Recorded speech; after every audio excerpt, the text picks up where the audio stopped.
move us through these. All right, so I am going to call the meeting to order. It is Monday, December 7th. We have this Human Services Committee. We have a quorum as a result of the executive order issued by Governor J.B. Pritzker suspending in-person attendance requirements for public meetings. City Council and city staff will be participating in this meeting via Zoom. Nicola, we don't have to take a vote on that, right? I'm reading that. Roll call in. Oh, all right, Nicola, can you roll call us, please? Alderman Fleming? Alderman Fisk? Present. Alderman Fisk is not here, correct? Correct. Alderman Braithwaite? Yes. Alderman Ruth Simmons? Alderman Ravel? Aye. All right, and I'm going to do HS1 for approval of the minutes of the regular meeting from November 5th, 2020. Move approval. Second.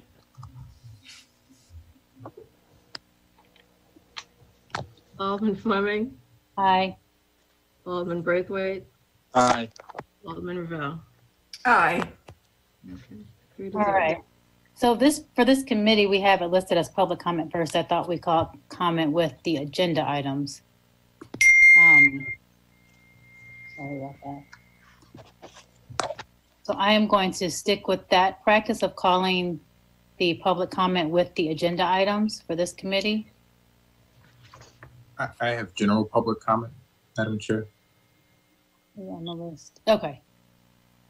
All right, then I'm going to call Sean Peck Collier unless you have a specific comment, Sean, for the an item you don't have listed here. You can just do public comment for the committee overall.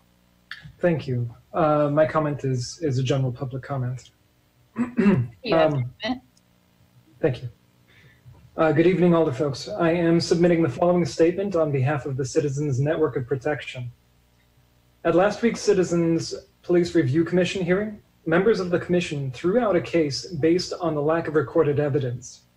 It was at that time that the commission's members learned that the EPD does not retain recordings of officer audio or video longer than 90 days unless notified of an incoming complaint. It is only at that point, as a courtesy to the complainant, that EPD commanders retain the recordings. This is not policy. While the city tells civilians that they are given 2 years to file a complaint, the truth is that civilians only have 90 days to submit a complaint if they expect to be able to use an officer's recordings as evidence.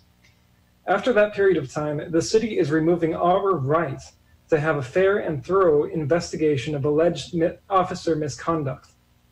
Great power demands rigorous accountability. The policy of destroying officer recordings more than a year and a half before a citizen has exhausted the period of time the city allows them to file a complaint is a broken policy. It removes accountability from our officers and protection from our citizens and should be rectified immediately.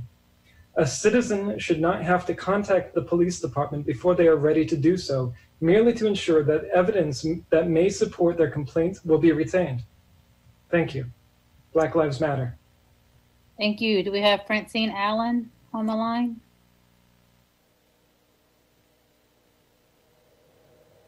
Ms. Allen? All right, I'm going to go to Clerk Reed. Oh, I need my video enabled. I don't necessarily, but. Can you start, Clerk Reed? Yes. All right. So I just decided to sign up for public comment after watching the Rules Committee meeting, and particularly the discussion regarding ethics cases. And, you know, I think it's prudent of this committee, if we're talking about ethics cases, that we should look into our criminal cases at Skokie and take a look at the tickets that are filed against residents and other criminal cases and examine how many of those cases are actually upheld and how many of those cases are dismissed. And if we're fee shifting in the case of to citizens who file potentially good faith ethics complaints against elected officials, if we're going to discuss fee shifting there, maybe we should fee shift away from residents. If a resident has to pay for an attorney to represent them at Skokie Courthouse for a case that's dismissed, maybe the city should be on the hook for paying that person's attorney's fees. I think it's really prudent I do think it's prudent for this committee to actually examine these issues and how many tickets are issued to residents and how many of those are actually upheld, to discuss as a part of the discussion of potentially reallocating resources away from our criminal justice system. I think that could be an effort in that. I also think it's important for the Human Services Committee, the city clerk, myself, at the city clerk's office, issued a memorandum giving a directive as to the disposition of police misconduct records. And it seems as though the police department has not, nor the city manager's office, nor the law department have complied with that lawful order. And I think it's, maybe prudent on this committee, prudent of this committee to look into that matter as well. Lastly, we've raised this in the past. We have a history. I've had a conversation with the legal department recently where there's an issue with addresses being posted online in relation to petitions. I'd like to reiterate that we post the addresses, the names and addresses of residents online, even if it is for a shorter period than it was 4 years ago. So, good on the progress. I think it's we need to continue that progress and completely remove residents who have not been found guilty of a crime from having their addresses and names posted publicly on our city website when there's nowhere in the law that requires that or mandates that action. That is my public comment. Thank you. All right. Thank you, Clerk Reed. Sebastian Knowles, I have you on. Might as well go down the list now. You wanted to speak to HS2, which is actually not going to be spoken about tonight. Alderman Fisk asked that we held it. So do you have another comment you want to make, or you're welcome to come back next week for that item, or next month, rather? I have no further comments, so I'll just show up next time. Thank you. All right. You're welcome. Jason Hayes.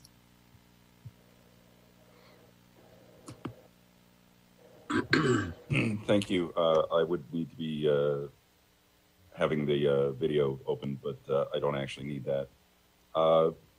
Thank you for hearing from me. I did want to go ahead and speak to the issue of the renewal of the AMITA behavioral health issue. I would ask that this committee hold off on that for now, just because that mental health and behavioral health piece I know is going to be an important piece of the alternative response plan that is in the works currently. I'm thinking, $140,000 that's being spent on this. First of all, I'd like to see some details and some data on how much use that hotline has been taken advantage of. I am a first responder in the city, and I'd be curious to know what, if anything, happens when a 911 call comes in that might possibly be a behavioral health issue that could possibly be diverted away from a 911 response immediately if instead of being referred to this service. So I know that, like I say, the alternative response model is something that's being proposed, and I think maybe action on budgeting this extra $140,000 should be on hold and see if that couldn't be rolled into the model that we're trying to build. That's all. Thank you. Thank you, Jason. Matt-Rogers? Yeah, I just was speaking on, oops, I don't need to have my video if you don't need to see me.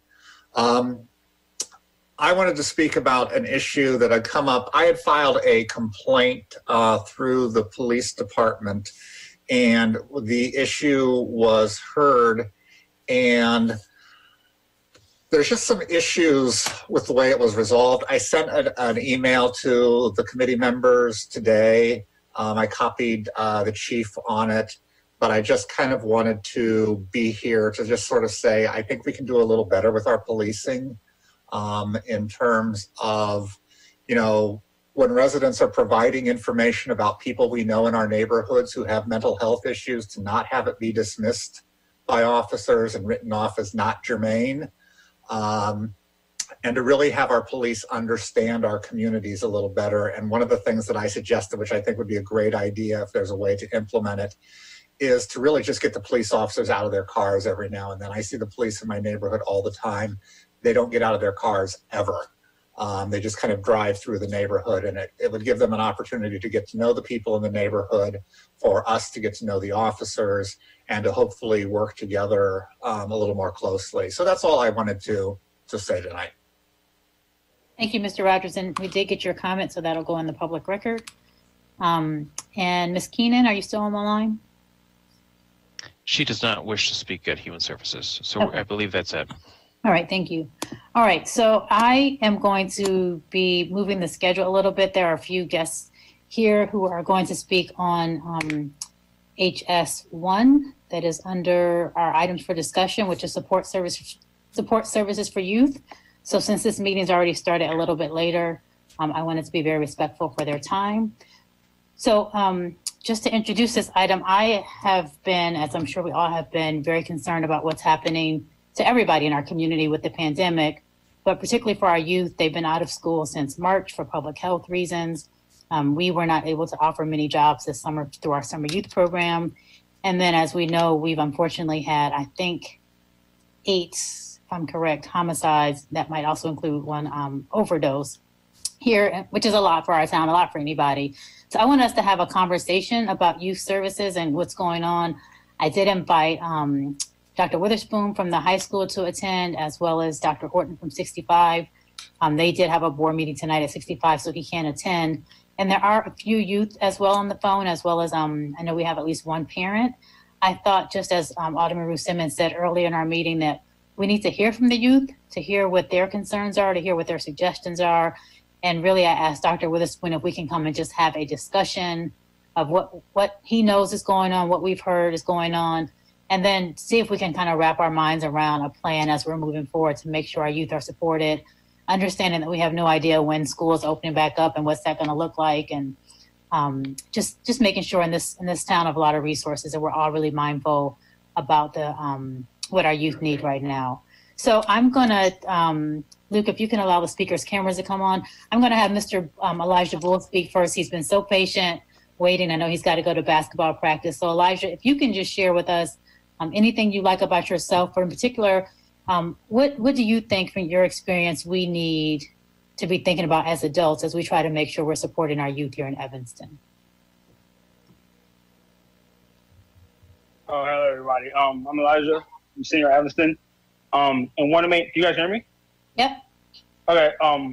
One main thing I think we need more in our community is support for our youth. I know that on the internet, and there could be some negative distractions, especially during this time where social media is like really big, since we're not really able to do anything outside of our homes. So I know there could be a lot of negative distractions, and I think what we need is a lot more positive distractions. So maybe giving more opportunity for like clubs or activities. I know it's a difficult time now because of COVID, especially for indoor activities, but I think if we get youth together with adults to communicate our feelings more, especially right now because mental illness is at an all-time high, I just think we need more support from the adults on a mental standpoint, and just being there for us to communicate with them. We just need people to talk to, especially during this time.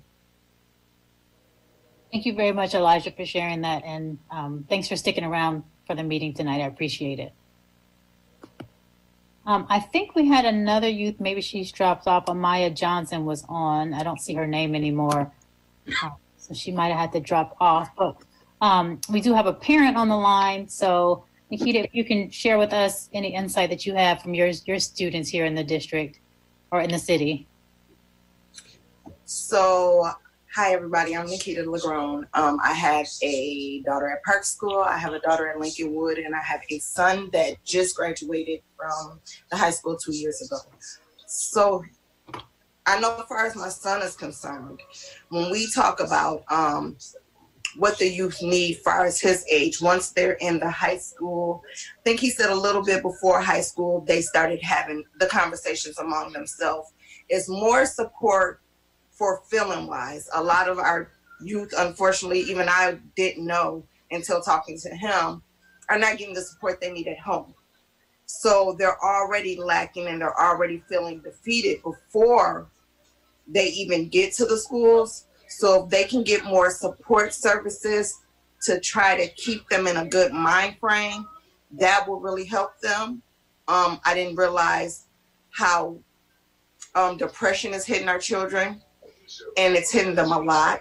I'm even hearing that with my 9-year-old, just having conversations with her, especially with the e-learning, because students are frustrated, parents are frustrated, teachers are frustrated, and it's like a bad time for everyone. But in all this, the students are really the innocent ones in this. So some students aren't learning simply because I, for one, witnessed listening to my daughter, and there was a parent that was yelling the whole time the child was in class, and the child just couldn't focus. She wanted to, but when the teacher was talking to her and mom or grandma began to yell at her, it was a conflict of interest. So it's really supporting the students, because they're not, unfortunately, a lot of our kids are not getting that support. So Thank you so much for sharing that. And I know Nikita's son planned on attending, but he is virtual learning for college, so he had a class to jump on now. But thank you for taking the time, and we'll make sure we keep in touch with what the conversation is, and you can feel free to stay on the meeting tonight. So Dr. Witherspoon, I see your camera's on. If you can just kind of give us an update of what's happening over at the high school. This is not, we know that you're doing your best to manage all that's being asked of you, but kind of what are you hearing from parents and students, and what are you guys seeing? Oh, and Dr. Campbell's on as well. Welcome, Dr. Campbell. Can you hear me now? Yes. Good. And hi, Dr. Campbell. And we have Taya Kinsey here as well. And Taya is our associate principal for student services. She has her master's in social work, and she heads all of our counselors and social workers and all of our support services. So I think the three of us can give a little idea. I know one of the things Ike said is to kind of speak about the mental health issues that we're seeing in youth today. And to just be perfectly honest, we're seeing an increase in mental health issues for young people today. It is not unique to Evanston or to ETHS. There's a lot being written about it right now across the nation, and I know from talking to colleagues that every school district is seeing it. Being in a pandemic's not easy. We know it's not easy for adults, and it is certainly not easy for young people. I never can decide exactly how to think about it with young people. On the one hand, there's a lot of resiliency there in youth, but on the other hand, they don't have the life experiences to oftentimes equip them for the kind of things that even adults are finding so difficult right now. And I heard mention of depression, and I certainly know that is one of the things that a lot of people, and including youth, are experiencing right now. We'll talk in a couple of minutes about the kind of things that we do and are doing, but the fact that there is just a huge demand, a huge need in our community, and I don't, frankly, we will. It just would be impossible to do too much. And so I think that's one of the things that we really want to be thinking about and discussing. How do we mobilize the community and as many people and many agencies and around this issue that we possibly can? One of the interesting things about schools is that schools were never built on a model to deal with mental health issues. And yet, we have so many students and families with these needs. Maybe it's just we live in an era of more awareness, but I also think we live in an era of more needs. And yet the model that's out there is really that mental health funding in this country goes to agencies. Ike would have to speak to this, but I think it goes to cities and municipalities to a certain degree, but it certainly goes to agencies. Schools get zero funding for mental health issues. even though I think the model needs to be changed. And that might be one of the things we talk about, not necessarily tonight, but maybe we work together legislatively to have our legislature and maybe become a model for the nation on how we understand that schools can be a frontline delivery system of a lot of mental health services that we simply do not receive any resources for. However, we certainly do deliver a lot of support in this area regardless. And maybe I'll start with Taya, and we don't want to dominate all the conversation, but why don't you give a quick overview of the kind of services and support we do provide within the resources that we have. Sure. Hello, everyone. Thank you for having us and for having this conversation, because I think it's clear that Evanston has, as a city, has been committed to social emotional learning, to mental health for so long. We are in many ways rich in resources, and yet the need continues to exist. And I think, at ETHS, we have said for a long time, we are so proud of our commitment and our growing commitment in response to student need, and yet we haven't found the answers yet. So one of the things that we love hearing about, like hearing from Elijah tonight, and really hearing student voices and family experiences, and Nikita, like hearing your voice too, this is really important, and one thing that we're gonna continue to do. When we think about kind of our big picture, one of the things that we continue to focus on is how are we getting our staff to be connected to students, to have first finger on the pulse of what's needed. So I would just say, that's one of our commitments from a school-wide perspective of when our teachers have concerns. And I will tell you, our teachers have done amazing, amazing work submitting social work referrals so that we can follow up and really individualize that. And that comes from those relationships. That has grown, even last year, looking at, over several hundred social work referrals long before the pandemic came into play. And so we've been responding to this need, yet in the pandemic, we know it's even more. So we're looking at providing those resources still, even in the pandemic, both individually, looking at we provide resources via group. See so many of your names on the call of agencies that we coordinate with, and really utilize our tremendous power of our community. And that goes for looking at mental health as the full child. Eric and Marcus, Dr. Witherspoon, Dr. Campbell have heard me say this a lot, but we have very stereotypical versions of what depression is, right? That depression is only crying or I can't get out of bed. Yet what we know in teenagers, it can come out as irritability and unpredictable behavior at times and agitation. And so we really want to make sure that we are continuing to fight the stereotype also of what mental health issues can look like so that we can really intervene. So that was just kind of a brief piece of what we're doing. I think one of the other pieces that we continue to really be committed to is how do we collaborate with our families and our community agencies, as well as how are we interweaving the mental health with exactly what Elijah was talking about in thinking about our community actions, our activities, and our post-high school planning and engaging students, because all these are interwoven. So we're working hard at it, and we're always interested in hearing more suggestions. So that was a brief synopsis, but we appreciate you having us. Dr. Campbell? Yeah, thank you, Taya. Thank you, Dr. Witherspoon and Alderman Fleming. The only thing I'd like to add is that, we just need to know how we can continue to support families and students during this time. Last week, many of us made calls to several Evanston households and found that there are some other things that we could do to support individual families.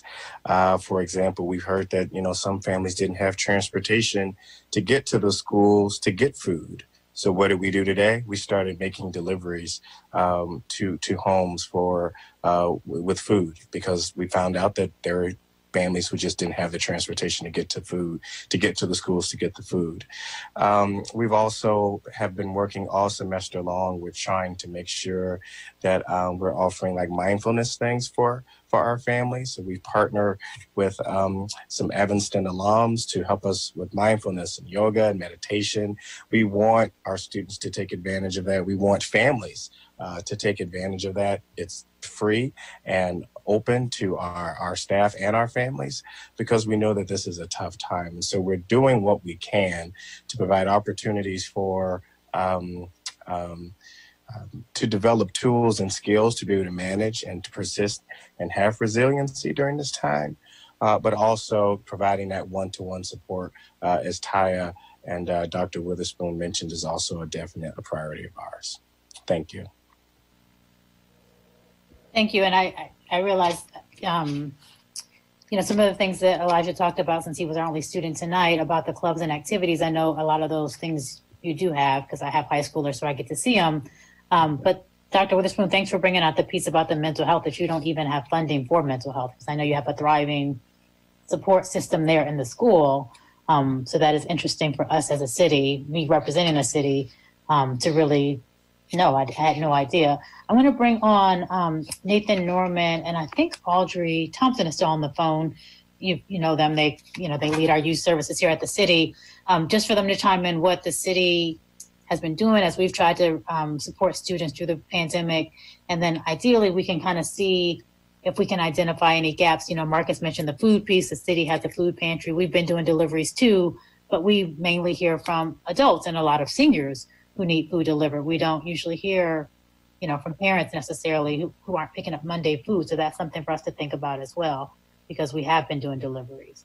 Nathan and Audrey, can you all chime in here and give us an update of what you're hearing and what you're doing and what gaps, we have now with the pandemic and our youth services? I think I'll let, if Nathan can chime in first. We did, just in preparation for this meeting, we sent out a survey to some of our clients just to get their feedback on some of the things that they are, they feel that they're lacking. So, maybe Nathan can kind of just give us some information about what we're currently doing, and then I can tell you a few of the gaps that we are seeing, not just as a result of the pandemic, but just some things that we're lacking in the community as a whole. Thank you. Thank you, Audrey. I appreciate that. Hello, Alderman Fleming, and hello, Dr. Weatherspoon, Alderman Revelle, Alderman Braithwaite, and everyone else on the call. Good evening to you. One of the things I like to say, and I know that Alderman Fleming didn't mean to cause harm by saying this, but I would like to say that in the midst of the pandemic, we still were able to provide 350 positions for our young people in Evanston. And a number of those were virtual, as well as we had physical opportunities for young people as well. And I do believe that that's pretty considerable during the pandemic when, the times are so difficult. I would like to say that first. Secondly, I'd like to say that one of the things that Audrey's empowered me to do is to link across the board with other program coordinators to establish ways in which we can provide alternative recreation or enrichment opportunities for young people, And for example, I've linked with Mr. Murray over at the Robert Crown Center, and we're in the process of implementing some podcast program for young people. One is a safe way to implement some programming and get youth involved. Secondly, it's something that they've demonstrated that they like to do during this time. And so as Alderman Fleming has done tonight, is allowing the young people to kind of lead the charge, talk about ways in which they need help. We also agree in our outreach efforts that we have to have the youth involved. We have to go and speak to them and talk about the things that they want to be involved in. We just can't think that we know everything all by ourselves. And so speaking to these young people through our outreach efforts, and then also, again, working across the board with other program coordinators, we learned that these are things that they like to do during this time, during this difficult and challenging time, but will be safe alternatives to keeping them engaged. Another thing I'd like to talk about is, although COVID has impacted some of our outreach efforts, we can't be in person as much as we'd like to, or as much as we've done in the past. We still made an effort to follow up with these young people and have some of these critical conversations in person. For example, like Mr. Bull, I asked him to stay on and speak to us all tonight so that we could get a bird's eye view of what he's thinking. But in addition to that, we're asking these same questions in person to more than just Mr. Bull, to all the young people that we come in contact with, because we know that it's critical to assess what these young people want and what they need and what they feel like is going to help them thrive and reach their fullest potential. So I just, those are just a couple of things that we're doing, as well as just, continuing to engage our client pool, so that, we stay in touch and continue to increase our outreach efforts during this difficult time. Thank you. Thank you. Audrey? Okay, here we go. So I just made some notes because I think it's really important to make sure I capture some of the things that our young people said were most helpful and some of the things that they felt were lacking throughout the city. So young people overall from our survey said that having a job every summer was a way to keep them safe and off of the streets. And that's a direct quote. Some stated that even through some of the programs that we have spearheaded, they have received father figures that are currently continuing to work with them, just in some of the issues that they are undergoing now. So just the ability to have a father figure, the whole relationship building. They said that even it's really cool to be able to, rub elbows with public officials. And they say in the process of getting jobs over the summer, they feel like they've been able to really personally be in contact with our public officials in a way that makes them feel like their values and, their opinions are really valued. They also stated that there is help and assistance for youth who are involved in our justice system. And they feel like they have been able to receive some services through our division in that manner. Young people are specifically on our community maintenance team are able to have enrichment days every Friday. And there were some young people who said that was really beneficial to them, but they would like to see more of that throughout the year. So this year we completed a curriculum called Becoming a Responsible Team. It's an evidence-based practice every Friday with the community maintenance team. And, they said that was great, but they'd like to see more of that throughout the year. They feel like our programs are therapeutic and that they're able to talk one-on-one and that they're able to reach out to our outreach specialists whenever they need to regarding an issue or a concern, the job search assistance, and also the housing and work programs. Now, those are things that they said were really helpful, but what they stated were really needs. They felt like the summer jobs are great, but how do we provide jobs throughout the year? So, the summer is over, but their, financial needs don't stop at the close of summer.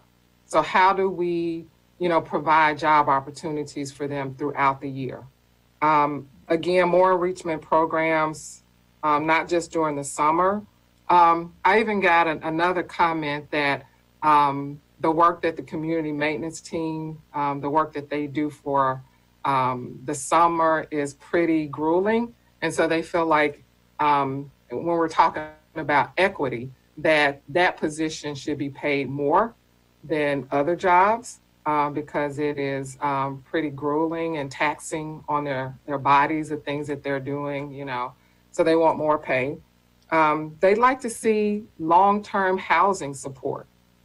So they said that every time they have conversations, people are talking about housing, but youth are left out of that conversation. So 18 to 26, we're working with not just, folks who are in high school, but, folks who are out of high school. And they say, a 23-year-old should, have some assistance when finding out how to buy a house. And if you're, on a career path, being a homeowner should be a part of that. And they feel like that's where we're lacking as a city in providing that information. They also want recreation programs that are free to young people. And they want a recreation center where they do not have to pay to, no matter, they're young people, they can come and frequent the building and its activities for free. And then finally, they'd like more information or more scholarships for sports programs. So you can see where they feel that we're lacking is that you can't ever have too many programs and services for our young people. So we do need more of that. We are working really, really hard in the area of workforce development. Not all young people want to go to college. Their career paths take them in all different directions, and sometimes that's not college. And so how do we support them? And, in our division, we really challenge the city also to make sure that the city, like we're setting an example here at the city, where we're having positions throughout the city, from within all the way outside of the city, that is supporting young people in workforce development. And that's also family. So, if a father is unemployed, that's an issue. It's great that we got his, child a job for the summer, but we can't leave the father out or the mother out. So what are we doing to help? And so those are additional gaps that we see in services. We have a lot of services and programs, not enough for children and youth, but no real family services. So we like to consider ourselves family services, but that is definitely a lack in the city of Evanston. Thank you very much for that thorough report. Alderman Braithwaite and Alderman Ravel, I know there wasn't a whole lot on the memo in terms of this agenda item, but do you all have questions or comments for these speakers? No, not at this time, but thank you so much for organizing the conversation. Just a couple of quick questions. So, Audrey, you mentioned the community maintenance team. So is that part of our summer youth employment program? Yes, ma'am. At one point, they were considered the green team. We like them to be considered more of the community maintenance team. Right. Okay. And there's presumably work for them all year round. But does the money run out that we can't keep them? It's just that the summer program is, summer. Right. Okay. Nathan and I had a conversation today because we have extended the Mayor Summer Youth Employment Program past the summer this year. Yeah. And I think that's really the first time that we've done that. A part of that was we had funds left over because we did not have as many in-person opportunities this year. Right. And so we were able to extend. But, even the forms that we complete regarding young people and their jobs for the summer, they end at a certain point. And, I'd like for us to be able to extend those forms past, the summer into January, where they're, 12 months. Because, wouldn't it be a wonderful opportunity? We have pop-up pantries. If I could hire young people to come and work the pop-up pantries because they are a part of the, youth program. So there are many opportunities. We just need to make sure we find ways to fund our young people. I'd love to have, a lot of times we say we have opportunities and then the youth are not present because the opportunities in the youth sometimes don't exist at the same time. So someone calls and says, I have 10 jobs. Do you have young people? Well, I'd like to have jobs always available. So if I called and said, this is a specific opportunity that I need for a specific young person, how do we wrap those services? You'll hear more about our Career Pathways program, but that's what we do. But we have to have more of that. I need the jobs and the young people at the same time, and I need to be able to sometimes fit, you know, a square into a round hole. Yeah. Great. Thank you. Thank you. So I'm going to kind of wrap this up because I know we don't, if we had the solutions, we wouldn't be having the phone call, this conversation. But as I said, I was, very concerned, particularly as we had so much loss of life this year. And I had the privilege of knowing one of the young men through the outreach department. And so just realized we have some kids who really aren't doing well. And we are a city of so many resources. We know we can't, catch everyone, but we should not have had that many this year.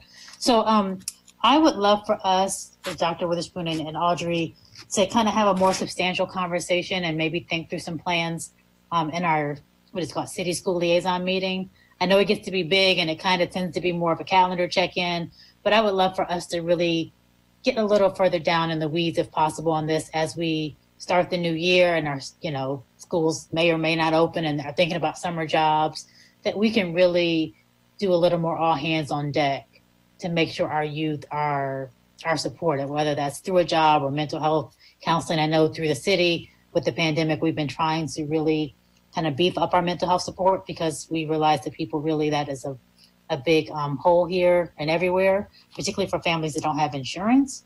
So if we can, I can speak to the mayor about that for our January agenda or February, whenever we're meeting, but really to do a little bit better of a deep dive and make sure we're, as a city, kind of almost doing some wraparound services for our youth. And then, Dr. Witherspoon, to your point about the mental health funding, I don't know if this is at all possible, but, we have some CDBG funds that we can use for certain things and other funds that I'm not well versed of that are federal funding, but, I think there's a way I want to think through how we can make sure that there are mental health services, particularly for the youth, since you all are not supported in that, financially. And, I know you have a lot of financial needs over there. So that's one thing that I would like to have our staff start to look at as a support option for you all. Yeah, my number one dream, and this is like jumping from step 1 to step 10, but I wish that schools could provide therapists, that we had funding to have therapists in schools and we could have direct referral right there and ongoing service all day long. But between that step 1 and 10, it does seem to me, and we do a lot of referrals and the like, but again, cost is a factor for a lot of families, and even following up on and connecting to the services, because sometimes we mentioned transportation, even things like that can become so difficult for families. But I wanted to mention my dream goal with the idea that if we could get some continuum of services someday all the way to that, I think we could really touch a lot of lives in a lot of better ways. Yeah, that would be, we should dream that would be great. And then Audrey, obviously with you and Nathan here in-house, everything is a budget issue, but I do think we can look through how we can get our youth into our rec programs. It's, we do have a cost and they're not necessarily super substantial, but we're going to be able to, I think, open up our walking track at Robert Crown again, just based on some seniors who reached out and said, hey, we can't go to Levy. We can't go to the walking track, but the ice skaters can ice skate. So, just thinking a little more creatively about how we're making sure we're not putting barriers up here at the city for people to access the buildings of which their taxpayers pay, the tax dollars pay for. So I'm going to wrap us up here. I have a pretty thorough list. I'm going to speak to the mayor, since he is the chair of City School Liaison, about getting this on our January agenda, about just a little bit more of a brainstorm how we can work together. And then I think the last part is, Dr. Witherspoon, if you do have families who can't access food, Audrey has led our food insecurity team. I'm not going to offer her services for more stuff, but we do have food at the pantry. And just like for Thanksgiving, we had a couple of, large deliveries to set places. So maybe we can work through that and getting some food over to 65 if kids can get there. These are boxes of food, ideally for 2 weeks per family. And we did have, you know, a couple principals come by and we load up their car and they deliver the food. So we do have food. That is not something that we should have in this city at all, anybody who is unable. So if you have an ongoing list or something, you can always reach out to myself to kind of get that coordinated for your families. Thank you very much for that. I know how much you've done on that, and I know the food distribution that you ran over the summer and all of that. But we know there's food insecurity. And I'll even mention a story that Marcus Campbell told me, and it takes 1 minute. So he was following up on a student who we felt was needing extra support. And in the conversation, the mother just started sobbing. And one of her points was, you know, we don't even have a way to come on Mondays and get the food. And that's what he was talking about there. But it was a reminder, it's not just about the youth. It is about the families too. And so I really appreciate your comment and recognition on that. Yeah, and that's what, I mean, Audrey brought out. We have a lot of youth service agencies and we have a lot of agencies that service adults. We don't really have a family service agency. And I think probably many folks are making the assumption that if the youth is getting service, so is the whole family. And that's right. Probably is not the case. And then as Nikita mentioned, you know, just hearing her daughter on the phone on her Zoom call, and then another parent in whatever kind of distress kind of being a distraction maybe for the entire classroom. So, all right, so we'll wrap this up. It's getting kind of late, but thank you all for your input. I have lots of notes and we will be in touch about our January or February meeting whenever we have it to really start putting some more thought into how we're going to service our youth here in the city, or better service them, I should say. So thank you all for joining us tonight and have a good week. Thank you. Thank you. Thank Bye, you. Taya. Bye. So I'm going to move our meeting on committee members to HS1 under items for consideration. It's the contract renewal with Amita Presence Behavioral Health for critical health services. Staff is recommending we authorize city manager to renew the service provider contract between Amita, also known as Presence Health, and the city of Evanston for provision of a 24-hour crisis line. The amount is $143,333, and this is for action. Can I have a second? Second. All right, so this is open for discussion. Do we have anybody from Alameda online? We have Cindy Castro. Alderman Ravel, do you want to ask your question, and then we can have them chime in and answer any questions? Well, I guess I was just going to say that we've spent a couple of our special meetings learning more about the 24-hour crisis line and the programs from Amita. And I guess I have to say I'm still not super clear on exactly how it all works. So just a couple of specific questions, and then we can kind of turn it over to you all.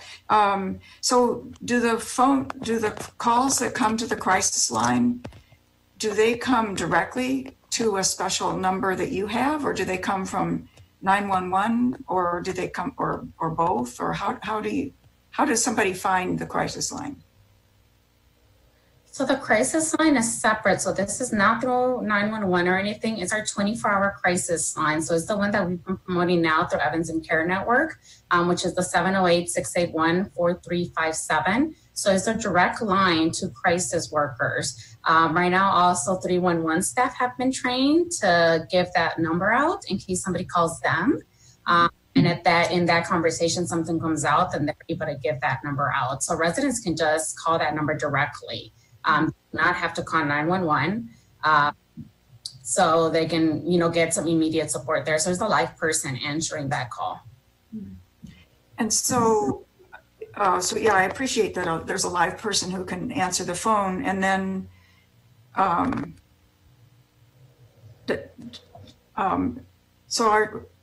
I'm just thinking, so we've got this person in crisis, and does somebody go to that person right away, or they try to help over the phone, or? This is just phone support. So I think just to clarify, so the 143 is not just for the crisis line. That's a piece of it. Remember the 143, we're also including the full-time social worker at the library. plus the community support, which is kind of where pre-COVID, right, we were doing home visits, we were getting direct referrals from city staff on what they would consider like frequent flyers.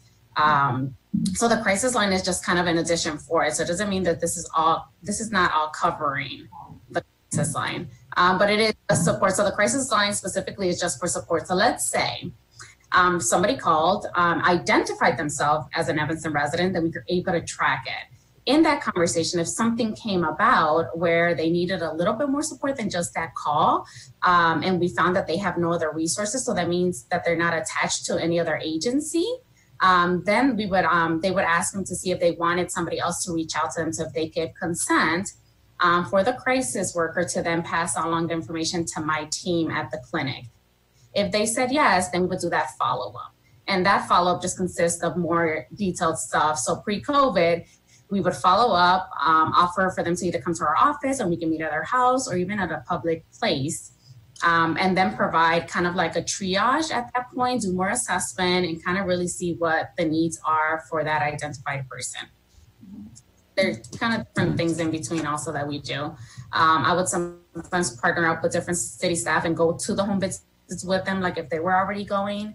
I would meet at the GA office if they had somebody that was getting general assistance services, and they had already agreed to maybe meet them in person, then I would do that piece of it. I've also just met like at the Levy Center, at a Starbucks, wherever the person felt comfortable, just to kind of have that first meeting. So with the pandemic, so how have you been able to, work with people who've needed help? Right now, it's been just, phone and video. So with the pandemic, what ended up happening is we opened up the library social workers to not just provide services for the library patrons because the library closed at that point. Then we opened up her number for all of Evanston residents. So that number was getting promoted. Like if anybody needed some support, was doing a lot of helping out with unemployment, stimulus checks and stuff like that. We still do our follow-ups. It's just not in person. So we try our best to do whatever we can over the phone and try to set up people for services. One of the barriers we're running with is that if, let's say, somebody needed something more and we needed to send them somewhere, a lot of these places were either closed or just offering that telehealth, and they couldn't do that. So then they just stayed with us for just that emotional support piece of it. Alderman Braithwaite.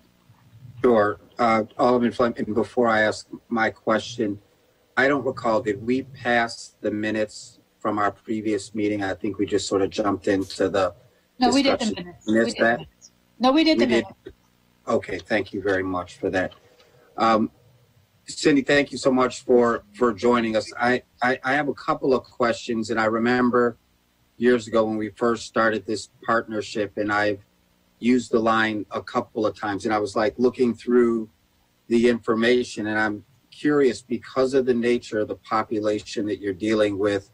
We don't have a long line of folks saying, hey, I want to talk to someone. And typically, and this is anecdotal from the past, there's always difficult to engage this committee. So I put a high value on dollars that are spent. I think it's a wonderful service. But what was missing for me is just, the data, like how many people did you serve in the last year that puts, numbers to the dollar amount that we're getting ready to allocate is the first question. So I would love to be able to see that prior to this being, and I'm sure it'll go through our committee prior to it being approved.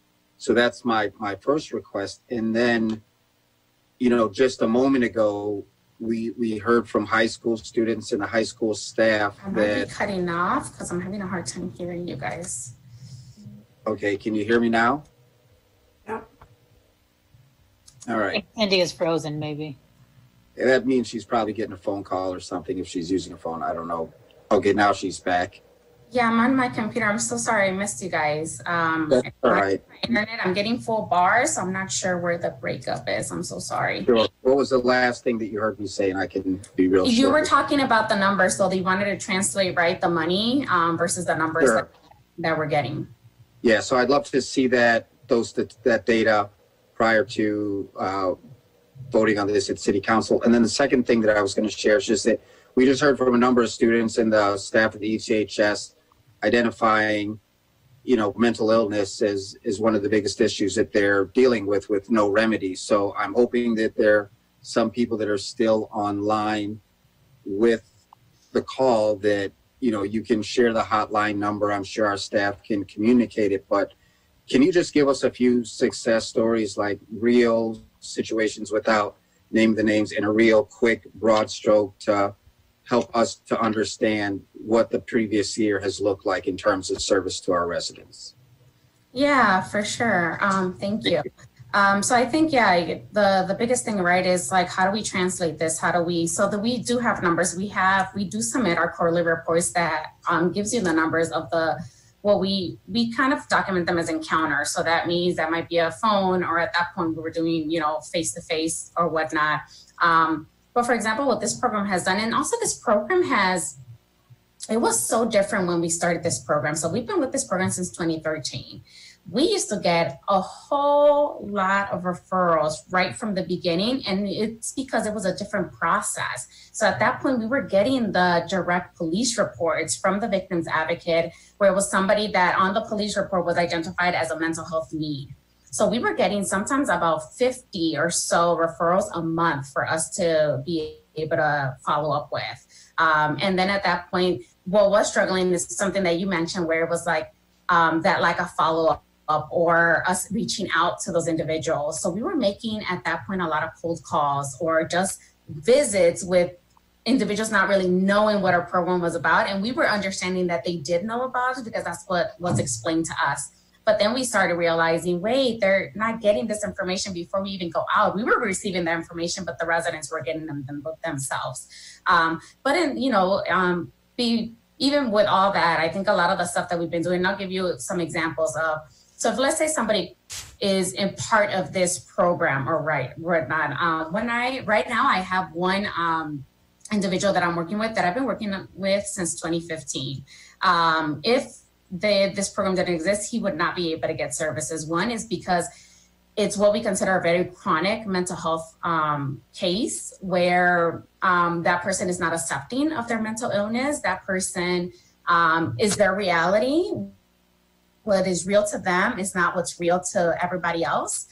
So this person would consistently call 911 or the crisis line just to say that something's going on in the home, different things going on with the neighbors and stuff like that. And it took a really long time for us to build a relationship with this individual, for this individual to be able to trust and agree to services. But once that happened, now this is a consistent person that I'm seeing every week to just provide that support, to provide the therapy services.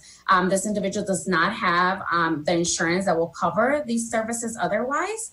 But with this program, I'm able to do that. And then it also includes not just the therapy side of it, but I've done home visits for this individual. I've walked them through different resources, and with having the relationship, then I'm able to bring this person with other agencies or introduce them to other services. And, you know, sometimes he is most likely to follow up because then I've gone with them as opposed to not having that piece of it. So it's just been, you know, something that we could provide to somebody that doesn't have that. I think also something that I've provided, like this year, we just focus on this year in terms of our Spanish-speaking population, our documented population. I've used this program for that, just because that's the only thing they have at this point. I'm currently running a women's group in Spanish. So this is for 7 ladies that we've identified through Evanston Latinos, because they're doing a lot of work with community. And it's just support. Most of these individuals are moms. And as you were hearing, right, the struggle with e-learning. So it's just providing that space for them. So we're holding a weekly group, kind of like a group session, chit chat type of thing. But otherwise they would not have this. And I'm getting a lot of calls because I put my number out there for the Spanish speaking community. I did I've been receiving a lot of calls and just learning to navigate. Where do they get tested? And also building that relationship, because there's a lot of fear. Where do they go? Even though they have that information, they don't want to go because they think they're going to be getting asked for their ID or their social security, or they're just going to have their name and somebody's going to use their name for something else. Sure. So I've been really using right now this program for that piece. That's one of the biggest pieces that I've been using it for this year. So even this morning, I got a call of one of the ones that I've been working with, Spanish-speaking individual, of just kind of wanting more follow-up and not sure of where to go and who to talk to, and me helping them navigate that piece of it. I'm hoping that it does. Let me ask some real quick questions. So sure. For 133 with a town of 80,000, how many staff do you deploy? Or I should ask, well, two quick questions. On average, how many calls are you getting on a monthly basis? And for that 143K, like how many staff does that help deploy in the city of Evanston? So right now with the 143K, it's right now I've been deploying the library social worker that's already there as part of the 143. Then I have myself and 2 other staff that are available if anybody needs anything. I've been doing a lot of the stuff right now just because my staff are handling a lot of stuff internally with even supporting the St. Francis frontline staff and providing that support. But typically on different years, it's probably 3 of us at the clinic that are handling some of these calls. In terms of the monthly calls, I don't have that, but I have, like, for example, for like 2020 right now, or even if we go back a little bit, like even last year, let's put last year, COVID is a little bit different, right? So last year we had 228 crisis line identified Evanston callers. Remember, it could be a lot of people calling, but if they don't identify themselves, then we can't track that, right? Then we did have, at that point, 72 people that we were helping that were Evanston residents for our community support program. And then at the library, it was 660 patrons that we helped out that year. And that has changed because when we were first with this group, if I go back to just 2016, we had at that point 389 people that we were helping through our community support program because we were getting the direct referrals from the police department. Perfect. Just 2 more questions, and I'm sure other folks have. I don't want to take up all the time. So for the 143, we're looking at a staff of 3, average of 200 calls. With the scarcity of resources, how then, out of the population that you're helping, where are they going to get service, and kind of like what's the frequency? So if you want to pick like a generalization to help me to understand, like, so you're at the library, you identify an individual, the individual's cooperating. Now, where are they getting service and who's paying for that? So with our service, if they're with us, we're covering that through this contract that we have. So for most of them that don't have that funding, if they need a little bit more intensive services, then yeah, we're partnering up with Trilogy, with Turning Point, with Thresholds, depending on what their need is at that point. But most of the times, like I said, we have a lot of, everybody that we serve through this contract is not being charged. So it's not going to their insurance, not going to them. You've answered a lot of my questions. And then with a focus of the library, and I'll shut my mouth. We've identified a high need because the library stays open and we have a lot of people utilizing the library just because there's no place else to go. So tell me a little bit specifically about the services that you're providing there. Yeah, so at the library, currently I do have a vacancy. So my library social worker just transferred over. So right now I'm currently hiring for the library social worker. But typically what this position does is that they're full-time at the library. So this person's not outside of my clinic at all. They are 40 hours at the library, and we're splitting that time at that point with CAMS. And then recently, they were also giving some time for the Robert Crown Center. So what they do is anybody that just comes in through the library and just needs social services, then we're able to help them out there. Sometimes they're identified by the staff, the librarians there, or sometimes it's a tag team effort with the security. Like if they're approaching somebody for something that's happening on the floor, a complaint, a disturbance or whatnot, then the library social worker will be there to help navigate that piece of it. We're also filling out applications on the spot. So this person, we do not need to ask for anything. That's eliminating the barrier of typically what they would do if they would go to an agency to get case management services. They have to do a complete intake. With us at the library, no, somebody can just walk in. If the library social worker is available, then she's able to help them and sit down with them and fill out all the applications or whatever it is that they need. that's part of it. The other part of it is just the training that we provide for the library staff. So we're also a support for librarians. So we've done a couple of trainings and we provide just that one-on-one. That was happening a lot with COVID, where it wasn't just a support for the patients, but it was support for the staff because they were dealing with a lot personally, and just even coming back to the library and how do they handle that piece of it.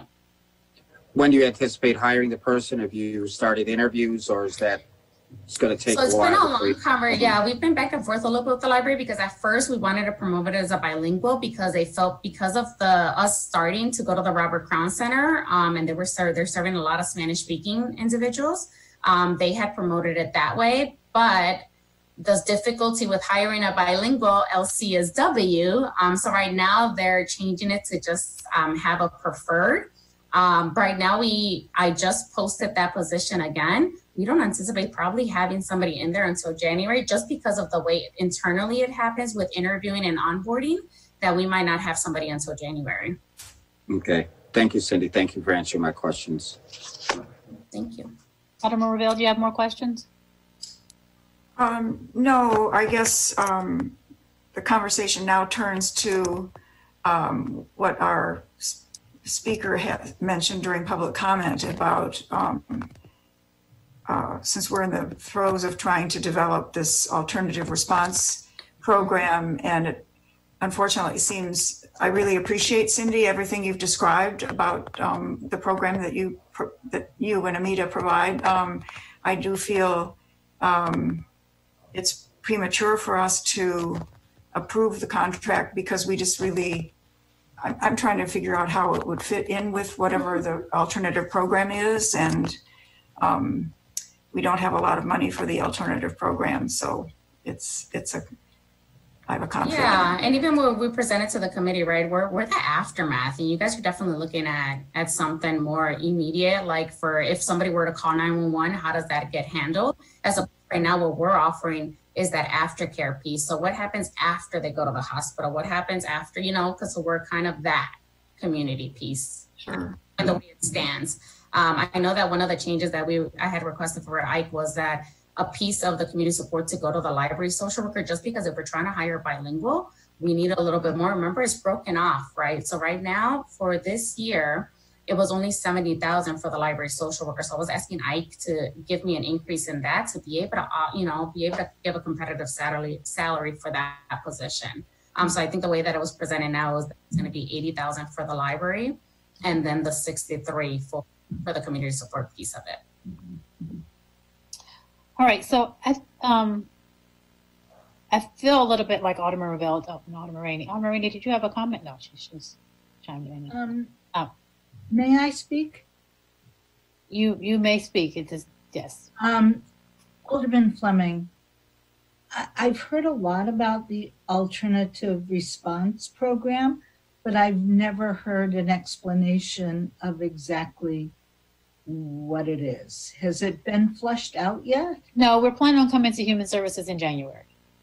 Right now it's been kind of information gathering and throwing ideas on the wall. So I know we've been moving money around during the budget, and there was no extra money for that, unfortunately. Well, I'm a little concerned about seeing this program being cut off at the knees for a program that hasn't yet been developed. This program is really mature, and it's been around for a long time, and it would seem to me, Alderman Ravel and Alderman Fleming, that when you begin to get your program organized and developed, that this program or parts of it could be incorporated into it. To destroy this program or to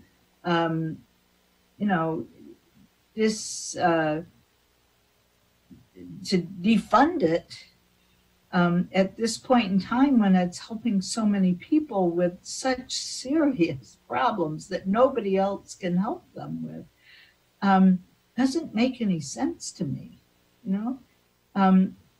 So why don't you give that some thought to wait until your program has some format to it, and then decide whether or not you can include this in it And if you can't, maybe, you know, you can think of something else.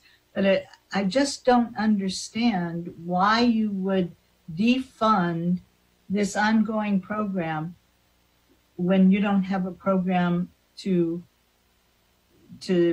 include this money in. It just doesn't make, I don't understand. It seems irresponsible, actually. And I know you all are working hard, but these people have a program and it's working. And as a matter of fact, it was the police and fire department that asked us to do this. Yeah. Okay. So maybe a little more talk before you decide to ditch this program. So I have some questions for Ike. Ike, are you here? Thank you for that, Alderman Rainey. And Cindy, I think I brought these same ones to your attention as well as Ike. So my issue with the contract, and I know Cindy, you know, we've talked a lot about you trying to kind of fill in where you have gaps, is, you know, the contract is written that this program, and I realize this isn't probably old contract, is working with police and fire and responding to people who are chronic 911 callers. But as Cindy has said, that is no longer really the way it's functioning, because you are no longer able to get those police reports. And I don't need to get into the legality of, you know, the police reports and all that. But if we're going to spend the 143, or I guess it's maybe half of that because half goes to the library, that we should use it in the way that's smartest, not kind of leaving you as a service provider out there trying to find new programs to start, as opposed to just writing the contract to be one of, you know, kind of this, you know, 1.2, which is the crisis line, and then 1.3, which is the community support person who provides kind of a plethora of support to Evanston residents. So I've asked around a lot about the crisis line to service providers in the city, and some have heard of it, some had never heard of it. You know, some had experience with it, some had, you know, heard of it but had no experience with it. So it seems like part of it, the onus is on, you know, us as a city and you, Cindy, and maybe even whoever else, to make sure people know about the crisis line. And I know that's happening now with the mental health task force as part of the COVID response. But as you said, this has been, you know, contract since 2012 or whatever. So we can do some more work to make sure people in the city know it's an option, particularly even as Dr. Witherspoon talked about families in crisis and students in crisis. Like, this should be a number that they can access. Maybe some of them are. But I guess I'm more concerned with the language in the contract, which is something that you are no longer able to execute because you're not able to get the police records. And I would dare to say that even if you could, I would like to make sure it's open up to everyone in the city. But to Alderman Rainey's point, if police and fire ask for it, but now either they're not utilizing it because legal has told them not to, or they didn't find it, you know, helpful, or whatever the issue is, I'd much rather use the money for it to be just a community-wide support program of some type, whether it's a referral or it's a long-term therapy or it's a crisis line, because that makes more sense to cover, you know, some of the gaps that we know exist in our mental health services. So you and I talked about this earlier. I do, as Alderman Ravel said, that there's still just some lack of clarity, just, you know, because I don't think we've been utilizing it the way we should utilize it. I would be willing to support it if we could make the language in the contract reflect more so what it has turned into, if these, you know, counselors do no longer have the police, fire, you know, reports to follow up on. So is there a way that we can, I don't know if we need to X 1.1 out of the contract totally and make it more of 1.2, 1.3, and then, you know, through our mental health board and everything else, make sure that people know not only the crisis line is available, but all the support services are available. It doesn't make sense to pay for something that people don't know exists. Yeah, absolutely, Alderman. We can revise the language to reflect how we operationalize the program. Formerly, AMIDA once received the police reports, but due to the legality of the matter, they were no longer getting these reports. We do have a handful of individuals in the department who have access to the police reports, including me. And we've made some referrals just going through those reports to AMIDA so that they can follow up. We can still put that in the contract to say that we'll continue to make referrals to AMIDA so that it can do the follow-ups for those particular cases. But I completely get what you're saying, given that they no longer have access to the police reports like they did before. And it's something that we can tweak in the contract to reflect that. I don't have a problem with that. Okay, and then Cindy, you and I spoke earlier. I know you're doing the bilingual support group now, and we can continue to have this conversation, but I know I brought to your attention that there are some people, and as we just mentioned a few minutes ago, we've lost several youth this year.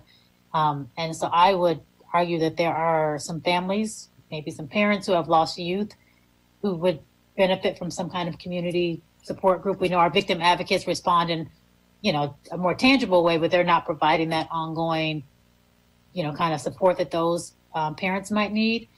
And, not to give you a whole lot of work, but I also am concerned about families who have lost loved ones during COVID, whether it's from COVID or not, and haven't been able to gather and grieve, and who knows when that's going to happen. So maybe that's something, as we're promoting and telling people about your services, that we want to reference to people. Because if we just say crisis line, I know lots of people who probably need the crisis line but would not think that of themselves. So if we want to maybe explain that it's more than just, crisis line, people might be thinking suicide and so forth. It's really a community support of a variety of things. So I think with some different marketing, we could probably get it, people can understand it and really utilize it. So that you can, I don't know if we need to get back up to the numbers you used to have, but so we're just serving a need of the community as we see it right now. Yeah, absolutely. I agree. I think given that we have this number given to 311, they're very aware of the number. It's on our website that we can, of course, do some more outreach, as Dr. Witherspoon indicated during his session this evening about youth. Maybe doing some work in that regard by letting them know that we actually have these services available for the youth so that they can utilize it. And one more thing in regards to the contract on Alderman Fleming, given that this is actually the last meeting of the year, and I think the next meeting that we have is council meeting, which will be approved, or I'm hoping that it will be. I'll be able to provide the language necessary to reflect how we now operate with this program. But if we are looking in the direction of terminating this program, that means we actually not having a program in place to send people to, for individuals who need help. So that's another thing that we will have to consider. And speaking about emergency alternative plan, there is an opportunity where we can incorporate the features of this program into our emergency response plan in the future. So I'm open to have those conversations in the course of next year to see how we can merge the two programs, with this program being that it's been established since 2013. Although there's some improvements needed, but it's quite a well-established program that I think will definitely help out with our emergency response planning. Thank you. Yeah, so I think with some amendments to the contract, I would be fine. I mean, obviously tonight supporting it, and then as it comes to council, I do think Cindy has been very clear about what things she'd like to do and what things she's unable to do. So as we move forward with our subcommittee work, I think having this as a referral for whatever those emergency, alternative responders work is, or maybe having Cindy's team incorporated in a different way would be helpful. I mean, we just heard that we can't have enough mental health support out there, so. Sure. All right, so we've had a discussion about that. Alderman Braithwaite, if you come back on, we can take the roll for HS1, which is the AMIDA contract. That had a introduction and motion for action in a second. Can you call the roll, Nicola, please? Alderman Fleming? Aye. Alderman Braithwaite? Aye. Alderman Ravel? Aye. Okay. All right, that motion passes. Thank you. HS3 is Resolution 97-R-20, authorizing city manager to execute professional service agreement with the Youth Job Center to fund Building Career Pathways for Sustainable Employment Program. This contract, this is a 12-month contract in the amount not to exceed $55,200 for fiscal year 2020, 2021. this is for action. I'll second for conversation, but I do have a few questions. Do we have somebody from the Youth Job Center on the line, or maybe is Ms. Thompson with us? I think Audrey is here, and I do think that we had someone from Youth Job Center. They look like they're off now. Yes, I'm here. Perfect, Audrey. So I'm looking at this contract, and I just have a quick basic question because I'm curious between the work that your staff is doing, the work that's being done at the high school with the program that we fund. I think that's held by Tana Franchelno, and what they're doing. Is there an overlap, or what's like a distinction with the population? Because I feel like there are a lot of layers here, that buzzwords that I've heard before. Can you help me to understand? Sure. So, I'm sorry. Go ahead. So, we always talk about pipelines. And so there are certain programs that kind of get a young person from, A to H, and then other programs that do a little bit more. And so our Career Pathways program, there's several different areas of case management. We're able to do some of that, but they do more of like the job readiness trainings. They bring them in for workshops specifically for resumes. And then throughout the job process, they are also following them at the 6, 12, 18, and 24. So even though the contract is 12 months, they follow the young person for 24 months. Okay. And, and I don't know, Alderman Fleming, if you saw like the hot jobs that they send. So those are jobs that they actually help our young people to get. And those are partnerships that they have many times. And so they are helping the young person not only apply for the job, but get ready to apply. Because sometimes we have young people who are just not ready to have a job. It's stay off your cell phone. How do you write a resume? How do you do the interview? So those are things that, we assist to some degree, but we just don't have the manpower. And they have the most important part in their name, which is Job Center. So that is like how they kind of maneuver to help us specifically with young people and finding jobs. Now, I will say, and this is from 18 to 26, I know that Ms. Francelno is at the high school. Right. And she works a whole lot with high school students. And so again, the Youth Job Center, their age ranges all the way up to 26. So we work in concert. So not the Youth Job Center, but even, there are parts of this for even YOU. So we have a contract with YOU. They actually give us money for the Runaway and Homeless Youth Initiative. So there are certain parts of the pipeline that each one of us are responsible for. And so that whole job and making sure that young people are ready is a part of what the Youth Job Center it really helps. That's perfect.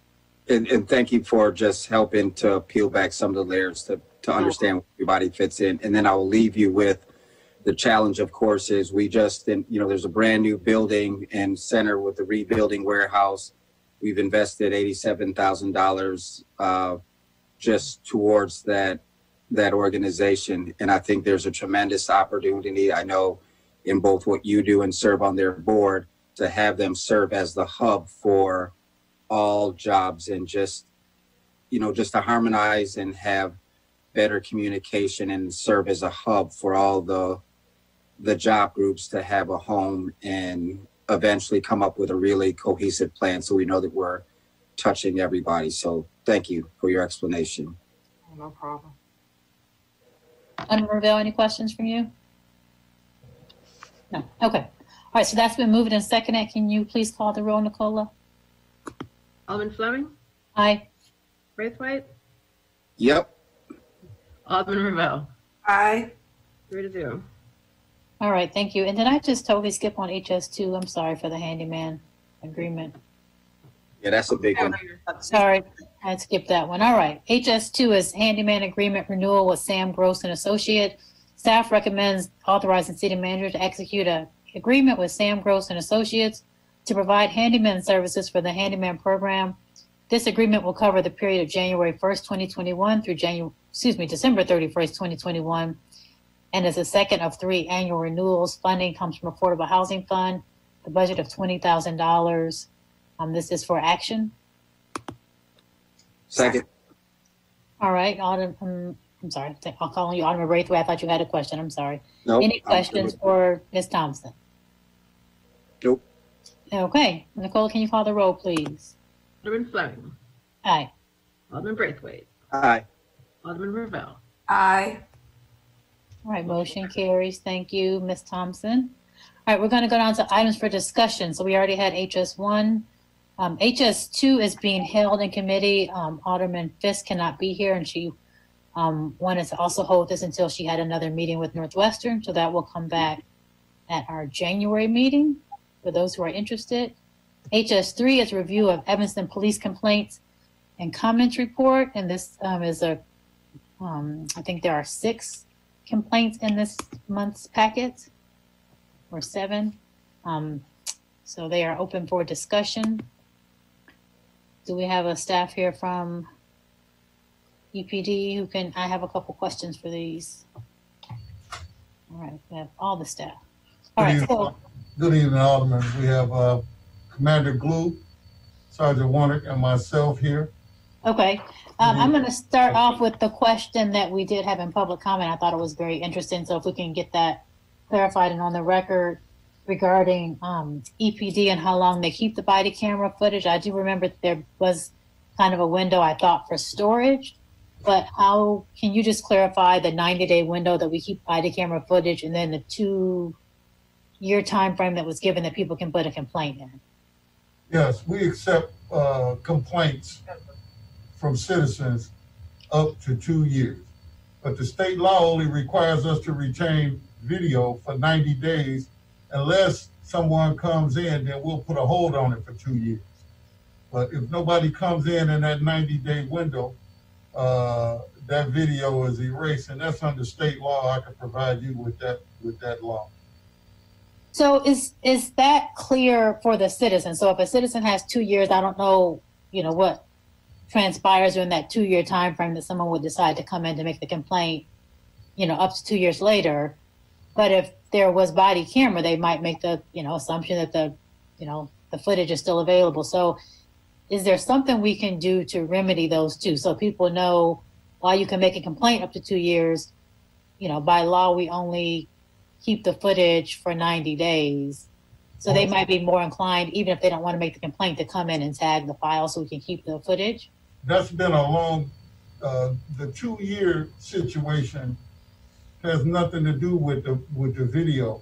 I understand, but I'm saying in order to explain it to someone, or is there maybe there needs to be some public education. So as we try to go out and tell people, hey, you can make a complaint online, you can make a complaint, all the ways in which we've expanded people making police complaints. Maybe there's like an asterisk or something that says, if you don't, you can make the complaint for up to 2 years. But if you would like us to hold your footage or whatever the case is, so they understand that even though the complaint window is 2 years, the footage might not be available. Right. We can do that. Yeah, that's what I'm saying. Just so people understand that correlation.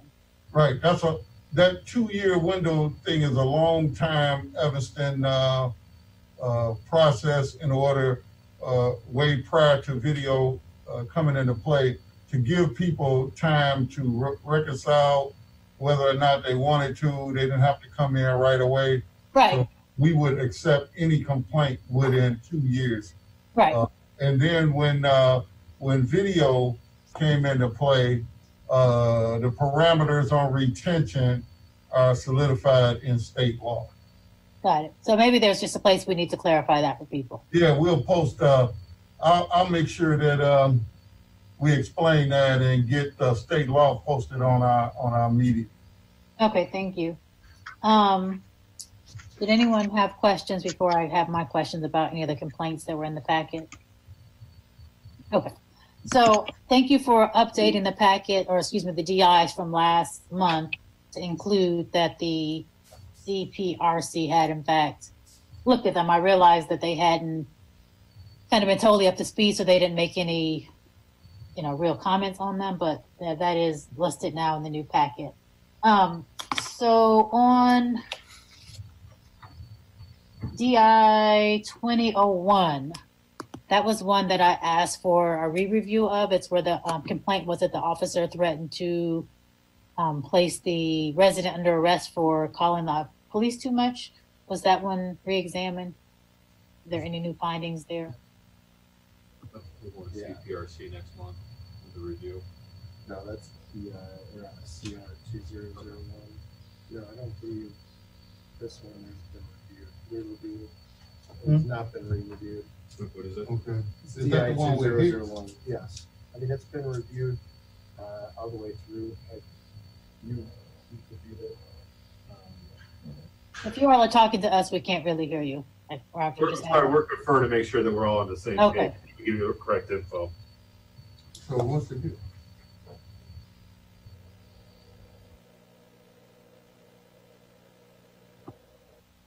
Yeah, Alderman Fleming, what page does that start on? I'm sorry. Let's see. It's 2001.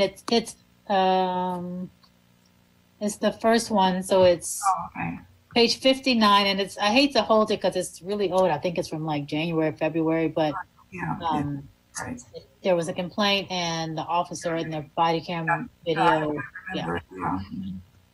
Yeah, this was not re-reviewed. I mean, it's gone all the way through the chain of command, through the chief, and through the CPC. So, what was the finding? The finding was there was no further action, and the officer was exonerated on all the findings.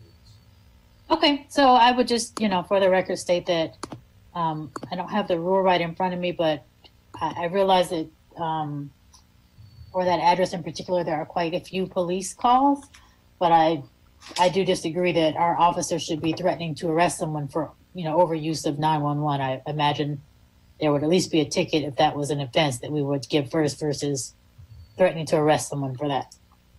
And DI 2004. Yes. I'm just going to go to that one. So I think that one, actually, can you tell me what the finding was for that one while I get to the page here? Sure. So rules 1 and 2 for the detective were unfounded. I'm sorry, for the responding officer were unfounded. Lexipol policy for report preparation was unfounded or not sustained.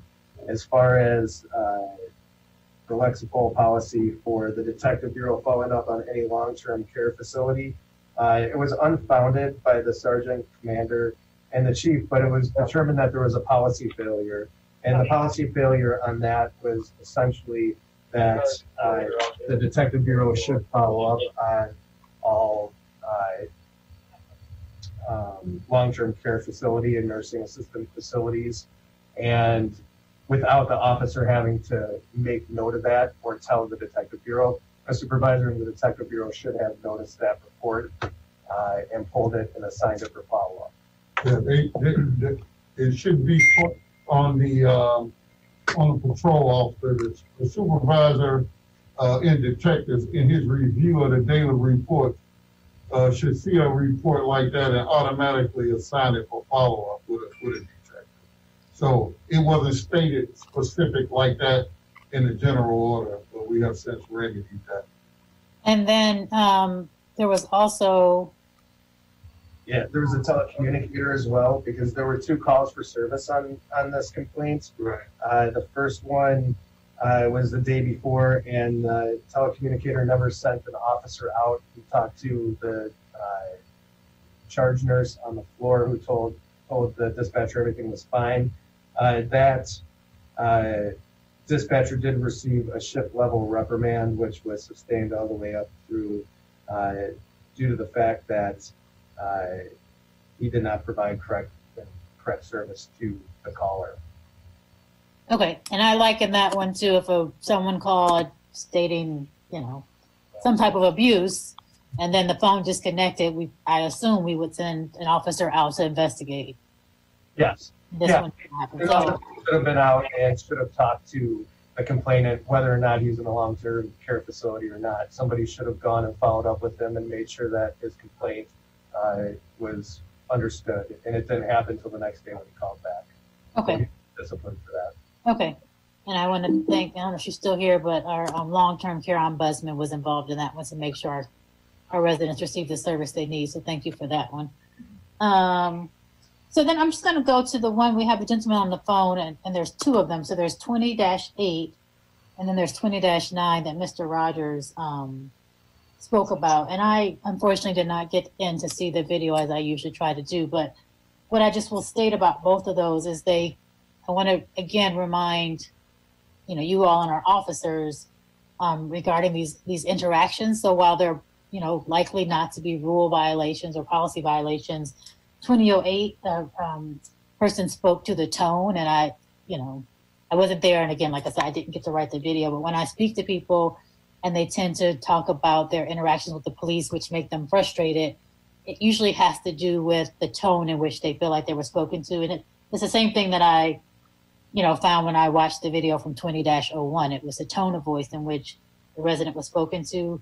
And Mr. Rogers, who filed the complaint, on the other one, as a resident, spoke to the same matter. It's the tone in which he felt like the officer spoke to him and even dismissed what he had to bring in terms of, his neighbor or his friend's state of being. So I just really want to continue to, no matter how much training we have or don't have, impress upon our officers that this is a very high-touch community. And while some expectations, might be above and beyond that, I expect our residents to be spoken to with a level of respect. And I realize that probably, and we can speak to that as aldermen, might be hard because they don't always do the same thing to you, but that is part of what the expectation is here in Evanston, that there is a tone of voice and that there is a demeanor in which our residents are spoken to that, is at least respectful, even if we don't agree with what they're telling us. So that's all I can't get into the merits of the findings because I did not see it for myself, but I will just, again, reiterate the tone of voice does a lot for citizen police relations. And so if we can just continue to be mindful of that with our officers. And then, Chief, I think you saw Mr. Rogers' email. I think he copied you on that as well. Yeah, I read it, and I heard what Mr. Rogers said, and I don't want him to think that I don't take that serious. And I did take it serious when he came down with Alderman Rainey, and I initiated the complaint process with the officer because after speaking with Mr. Rogers, I didn't like what he told me. So it went through the process, even though at that time, Mr. Rogers did not want it to, but I felt it was necessary to go through the process so that we can take corrective action on the officer.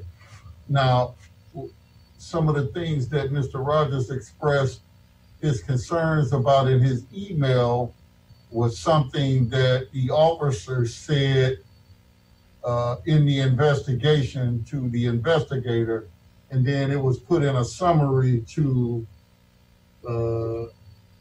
For the CPRC. For the CPRC. And for the HSC. And for HSC. So Mr. Rogers saw that and that kind of pulled a string with him.